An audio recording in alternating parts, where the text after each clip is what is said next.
జై శ్రీరామ్. ప్రియ హిందూ బంధువులందరికీ కూడా హృదయపూర్వక నమస్కారాలు. మీ హనుమత్ ప్రసాద్, విశాఖపట్నం. హైందవ సమాజాన్ని దెబ్బతీసే కుట్రలు ఒక్కొక్కటి బయటకు వస్తున్నాయి. ప్రభుత్వాలే ఈ కుట్రలకి సూత్రధారి. హైందవ సమాజం మీద దాడులు జరిగేలాగా, హైందవ సమాజాన్ని అవమానపరిచే విధంగా ఎంతకు తెగిస్తున్నాయంటే ప్రజలు నమ్ముకుని ఎన్నుకున్న ప్రభుత్వాలు అంతలాగా ప్రవర్తిస్తూ హైందవ సమాజాన్ని రాబందుల్లా పీక్కుతుంటున్నాయి. నిన్నటికి నిండా ప్రభుత్వం ఒక ఉత్తర్వు జారీ చేసింది.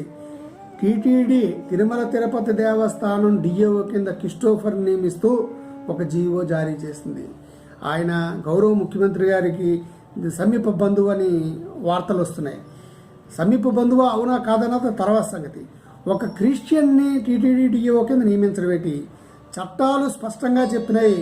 అన్యమత ప్రచారాన్ని దేవాలయాల్లో, దేవాలయ పరిసరాల్లో నిషేధించడం అయిందని. కానీ ఒక రాష్ట్ర ముఖ్యమంత్రి చట్టాన్ని ఉల్లంఘిస్తూ రాజ్యాంగ నియమ నిబంధనలను తొంగలో తొక్కుతూ డిఏఓ నియామకం జరిపారు. అదేవిధంగా ఇప్పటికీ టీటీడీ చైర్మన్ నియామక విషయంలో వివాదం సద్దుమణిగిపోలేదు.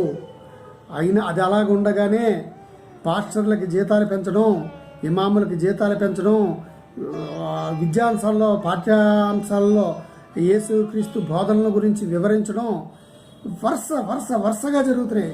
అదేవిధంగా హిందూ మతం మీద దాడులు జరిగేలాగా పోలీస్ వ్యవస్థను రెచ్చగొట్టడం, ఇవన్నీ కూడా కుట్రలో భాగం కాదా అనుకుంటున్నాను. ఆనాడు వైఎస్ రాజశేఖర రెడ్డి గారి ప్రభుత్వం 338 జీవోను తీసుకొచ్చి 7 కొండల్ని కేవలం 5 కొండలను తీసేసి 2 కొండలే శ్రీవారికి చెందే విధంగా ఆయన ఉత్తర్వులు ఇవ్వడం జరిగింది. ఆ తర్వాత జరిగిన సంగతులన్నీ మనకు తెలిసినవే. ఈ రకంగా మత మార్పిడికి ప్రభుత్వాలు ప్రోత్సహిస్తుంటే దానికి కొంతమంది స్వామీజీలు వత్తాసు పలుకుతున్నారు.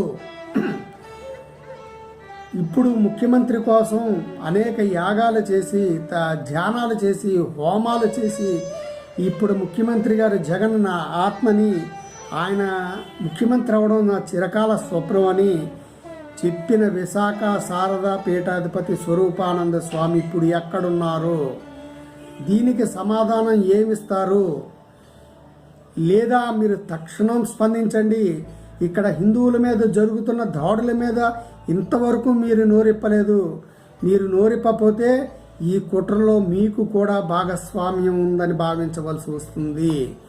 ఎందుకంటే మీరే చెప్పారు ఏమీ జరగవు హైందవ సమాజం మీద.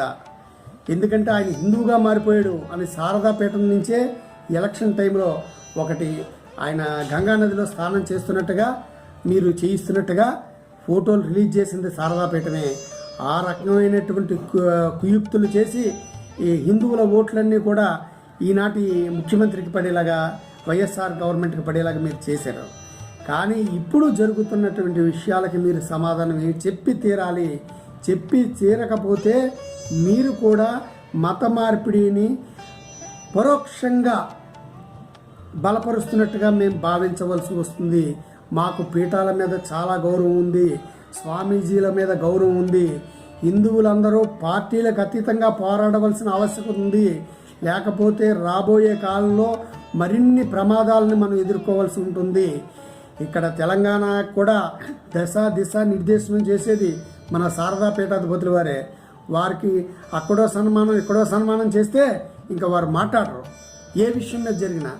ఇటువంటి విషయాలు హైందవ సమాజాన్ని అవమానపరిచేలాగా మీ చర్యలు ఉన్నాయని శారదా పీఠాధిపతి వారికి మేము మరొక్కసారి వినయపూర్వకంగా తెలియజేసుకున్నాం. దీని మీద తక్షణ స్పందన తెలియజేయాలి.